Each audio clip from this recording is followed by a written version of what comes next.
I'm still slightly damaged from watching The Letter.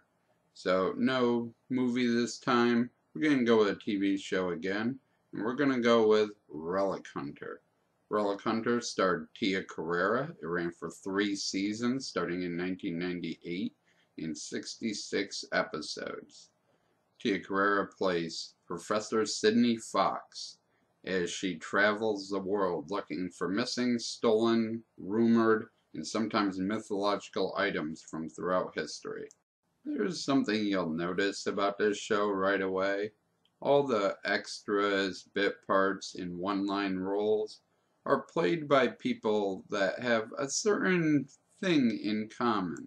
My dad took him off the streets, started working the bar for us, whenever there wasn't a game, of course. Ended up selling peanuts at Fenway.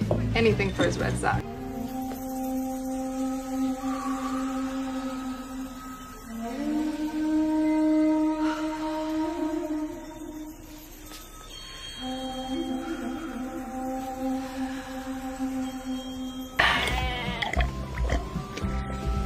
You like? Very much.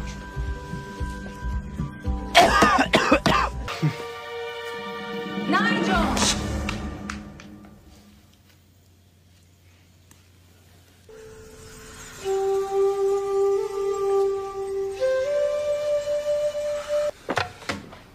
Ancient Studies.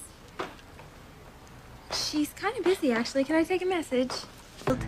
In the forest, pointing travelers directly north, right here.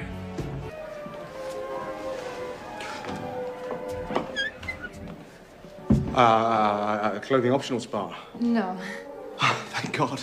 a nude-only spa. Yeah, I do get burned sometimes. The casting director for this show might be my favorite person of all time. The first 5 episodes are not available, so we'll start right with episode 6, Diamond in the Rough. A baseball player whose career is on the downslide asks Sydney to find a baseball glove owned by Jimmy Jamesborough, who once completed an unassisted triple play against the Boston Red Sox in 1946. It turns out that the glove was stolen by a Red Sox superfan who thought burying the glove under Fenway Park would help the Red Sox to win. The place is of course booby-trapped and has secret passages, because in this world every building in the world has a secret passage in it. Here is this episode's fight scene. Oh yeah, she's a martial artist, so every episode has a fight scene.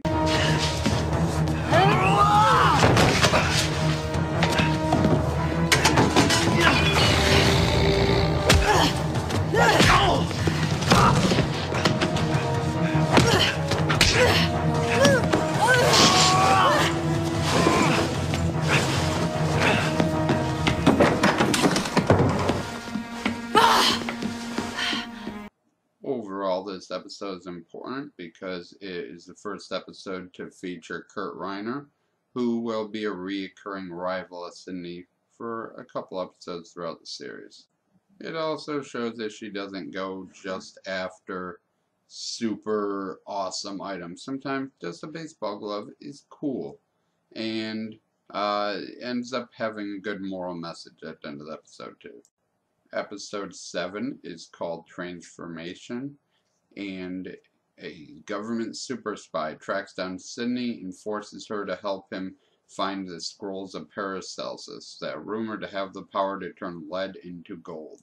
This episode's fight scene might be the reason why I decided to show fight scenes from each episode.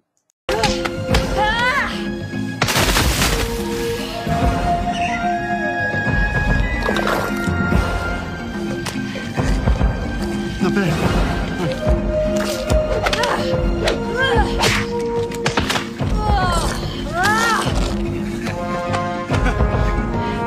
This episode is important because it's the first episode with Derek Lloyd, who will be in 3 more episodes throughout this series. Pretty cool episode, has some intrigue trying to figure out who's good and who's bad and what's really going on behind the scenes, so I enjoyed this one, plus, like mud wrestling. Episode 9 is called Etched in Stone, and Sydney is hired to find a rune stone for a Viking king. They go off to Sweden to find this runestone, and apparently the only expert in Swedish Viking history is the waitress at a theme bar. The fight this episode. I've been waiting a long time for this.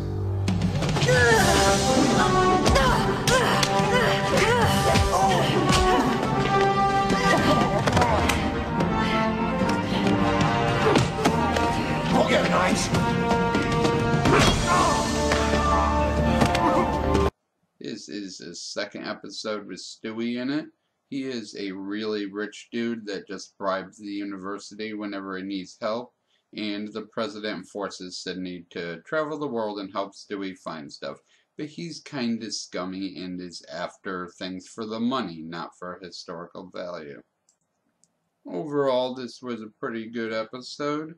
Mostly learning historical Viking stuff. No idea if any of it is true, but I learned fake Viking stuff from a hot Swedish woman, if nothing else. Overall, yeah, this show is still so awesome. Beautiful women, Tia Carrere is awesome, kicking ass, and Nigel is just freaking ridiculous in this show, but it's so much fun. Like I said, every single building they are in has a secret room. It is so weird. It doesn't matter if it's a restaurant or a nude spa. There is shit going on everywhere in this freaking universe. It is crazy. Thank you for watching. God bless Canada for putting this show on the air. And as always, I shall try to do better next time.